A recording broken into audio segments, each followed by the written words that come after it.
Assalamualaikum warahmatullahi. Kita ada sidang bersama ini kerana beberapa minggu kebelakangan ini nampak ada satu peningkatan propaganda baru tentang ancaman teroris, pengganas dan pelampau kumpulan nak tegakkan negara Islam dan menjala ke universiti, kemudian guna Arab yang ditahan, yang dikeluarkan, yang telah dihantar pulang.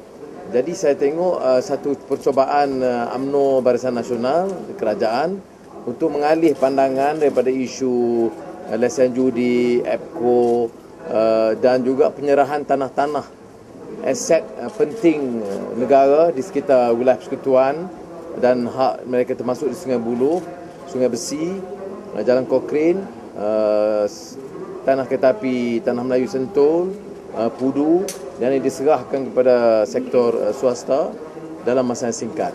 Ini tidak dibahaskan tetapi cuba ditakut-takutkan.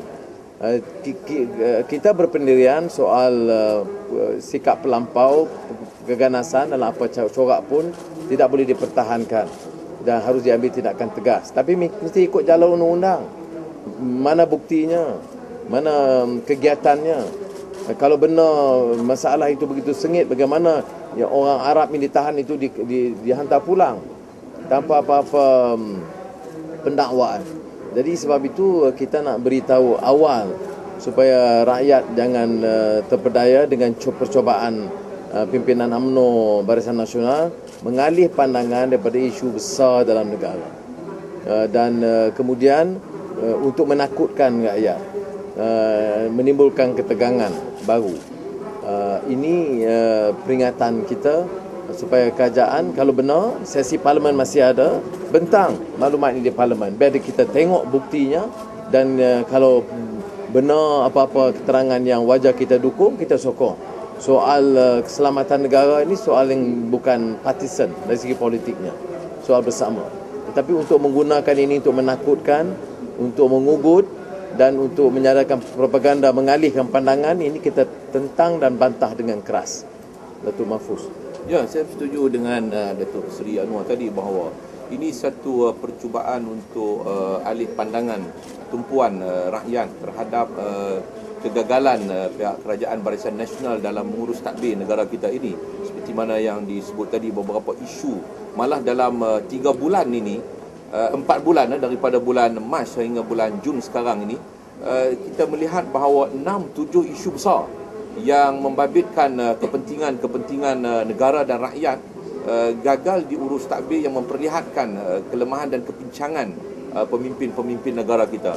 Jadi saya menganggap bahawa yang diumum oleh Tan Sri Musa Hassan khususnya selaku Ketua Polis Negara ialah satu percubaan untuk menjaga kepentingan, melindungi kepentingan politik UMNO dan Barisan Nasional dan cuba untuk menimbulkan ketakutan di kalangan rakyat. Saya nak tanya bahawa Tan Sri Musa, kalau ia benar merupakan isu keselamatan, apa perlu untuk nak diumumkan kepada media, kepada publik?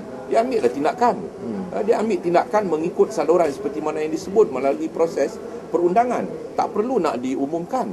Jadi saya melihat bahawa ini satu percubaan yang menunjukkan bahawa pencapaian tahap sokongan rakyat kepada PM sendiri pun adalah merupakan satu yang masih boleh dipersoalkan, walaupun disebut bahawa 72 ataupun 74%, tapi dengan isu ini menunjukkan bahawa mereka sendiri masih belum confident, belum yakin bahawa tahap sokongan rakyat kepada PM itu begitu kuat.